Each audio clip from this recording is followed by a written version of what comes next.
Assalamualaikum warahmatullahi wabarakatuh. Alhamdulillahirrabbilalamin. Amma ba'du.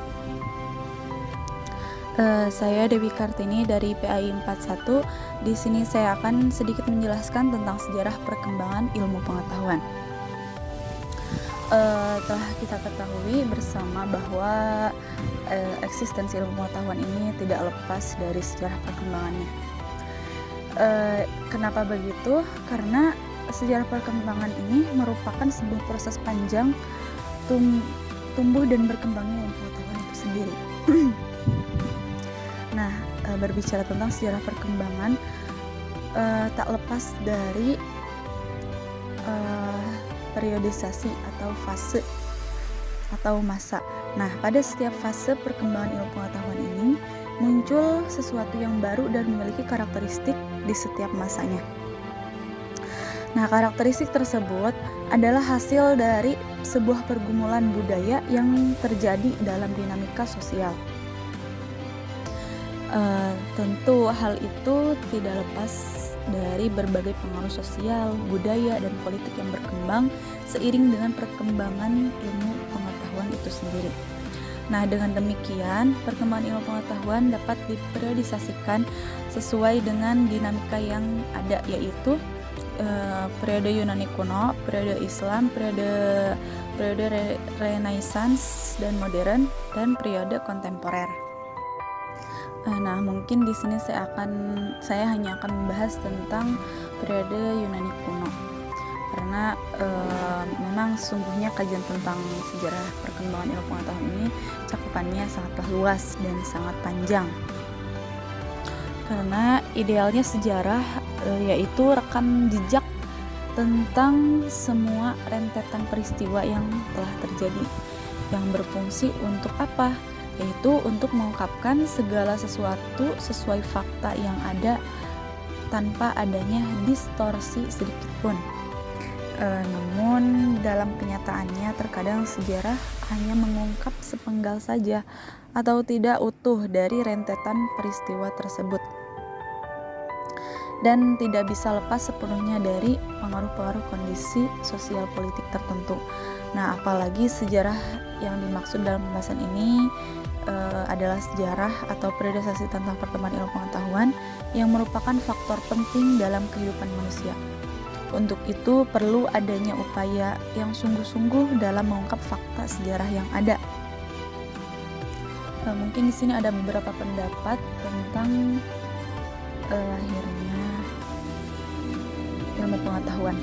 Dalam konsepsi agama, ilmu pengetahuan ini lahir sejak diciptakannya manusia pertama, yaitu Nabi Adam alaihissalam. Nah, kemudian berkembang menjadi sebuah ilmu atau ilmu pengetahuan. Pada hakikatnya ilmu pengetahuan lahir karena hasrat ingin tahu dalam diri manusia. Nah, hasrat ingin tahu ini timbul oleh karena tuntutan dan kebutuhan dalam kehidupan yang terus berkembang. Secara teoritis, perkembangan ilmu pengetahuan selalu mengacu kepada peradaban Yunani. Hal ini didukung oleh beberapa faktor, diantaranya yaitu mitologi bangsa Yunani, kesusastraan Yunani, dan pengaruh ilmu pengetahuan pada waktu itu yang sudah sampai timur kuno. Terjadinya perkembangan ilmu pengetahuan di setiap periode ini dikarenakan pola pikir manusia yang mengalami perubahan dan mitos-mitos menjadi lebih rasional. Nah, manusia menjadi lebih proaktif dan kreatif, menjadikan alam sebagai objek penelitian dan pengkajian. Nah, oleh karena itu saya di sini mungkin hanya condong akan membahas tentang Yunani kuno, periode Yunani kuno. Oke, sebelumnya tentang sejarah. Nah, di kalangan para ahli sejarah ini banyak pendapat yang beragam dalam mendefinisikan term sejarah. Namun dapat saya simpulkan bahwa intinya sejarah ini adalah suatu kesinambungan atau rentetan suatu peristiwa atau kejadian antara masa lampau, masa sekarang, dan masa depan. Hal ini dapat diketahui dari segi kronologis dan geografis. yang bisa dilihat dengan kurun waktu di mana sejarah itu terjadi. Nah, seperti yang saya katakan tadi, bahwa dalam setiap periodisasi sejarah perkembangan ilmu pengetahuan ini memiliki ciri khas yang berbeda-beda atau karakteristik tertentu. Tetapi dalam pembagian periodisasi perkembangan ilmu pengetahuan ini ada perbedaan dalam berbagai literatur yang ada. Nah, sejarah perkembangan ilmu pengetahuan ini menurut Amsal Bahtiar dibagi menjadi 4 periode, yaitu periode Yunani, periode Islam, periode Renaissance dan modern, dan periode kontemporer. Di sini saya akan hanya menjelaskan tentang periode Yunani kuno. Nah, masuk kepada pembahasan periode Yunani kuno. Yunani kuno adalah tempat bersejarah di mana sebuah bangsa memiliki peradaban. Nah, oleh karenanya Yunani kuno sangat identik dengan filsafat yang merupakan induk dari ilmu pengetahuan. Tetapi padahal di sini filsafat dalam pengertian yang sederhana sudah berkembang jauh sebelum para filosof klasik Yunani menekuni dan mengembangkannya. Filsafat di tangan mereka menjadi sesuatu yang sangat berharga bagi perkembangan ilmu pengetahuan pada generasi-generasi setelahnya. Ia ibarat pembuka pintu-pintu aneka ragam disiplin ilmu yang pengaruhnya terasa hingga sekarang. Menurut Bertrand Russell, di antara semua sejarah tak ada yang begitu mencengangkan atau begitu sulit diterangkan selain lahirnya peradaban di Yunani secara mendadak. Memang banyak unsur peradaban yang telah ada ribuan tahun di Mesir dan Mesopotamia. Namun unsur-unsur tertentu belum utuh sampai kemudian bangsa Yunani lah yang menyempurnakannya. Nah, seiring dengan berkembangnya waktu, filsafat dijadikan sebagai landasan berpikir oleh bangsa Yunani. Karena apa? Karena untuk menggali ilmu pengetahuan sehingga berkembang pada generasi-generasi setelahnya. Nah, itu ibaratkan pembuka pintu-pintu aneka ragam disiplin ilmu yang pengaruhnya mungkin terasa ya sampai sekarang. Karena itu periode perkembangan filsafat Yunani merupakan entry point untuk memasuki peradaban baru umat manusia. Nah, zaman ini berlangsung dari abad 6 sebelum Masehi sampai dengan sekitar abad 6 Masehi. Zaman ini menggunakan sikap uninquiring attitude atau suatu sikap yang senang menyelidiki sesuatu secara kritis dan tidak menerima pengalaman yang didasarkan pada sikap receptive attitude atau sikap menerima begitu saja. Sehingga pada zaman ini filsafat tumbuh dengan subur.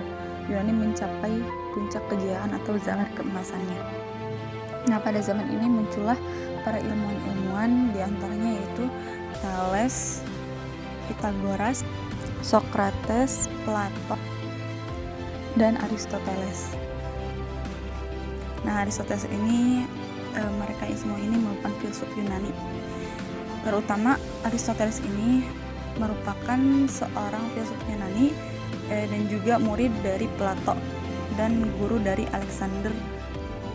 Ia memberikan kontribusi di bidang metafisika, fisika, etika, politik, ilmu kedokteran, dan ilmu alam. Nah, selain nama-nama tersebut, masih ada filosofi-filosofi seperti Anaximander dengan diktum filsafinya bahwa permulaan yang pertama tidaklah bisa ditentukan atau apeiron, karena tidaklah memiliki sifat-sifat zat yang ada sekarang. Kemudian ada Anaximenes yang hidup pada abad ke-6 sebelum Masehi, masih satu generasi dengan Anaximander.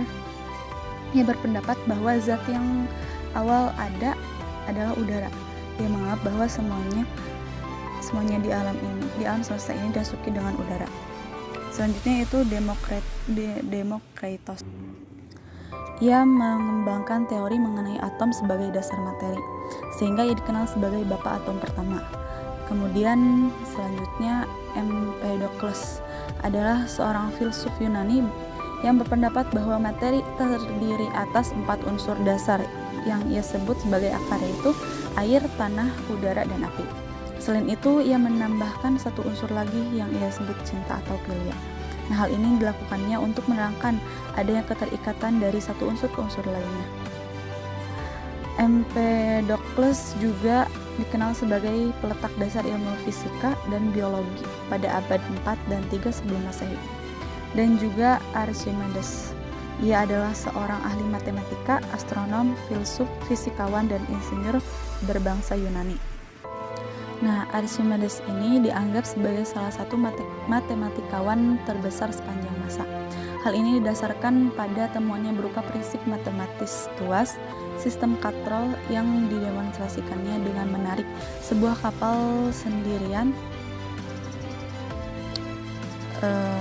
dan ulir penak, yaitu rancangan model planetarium yang dapat menunjukkan gerak matahari, bulan, planet-planet, dan kemungkinan konstelasi di langit. Dari karya-karyanya yang bersifat eksperimental, ia kemudian dijuluki sebagai Bapak IPA eksperimental. Nah, mungkin itu saja yang dapat saya sampaikan, kurang lebihnya mohon maaf. Wassalamualaikum warahmatullahi wabarakatuh.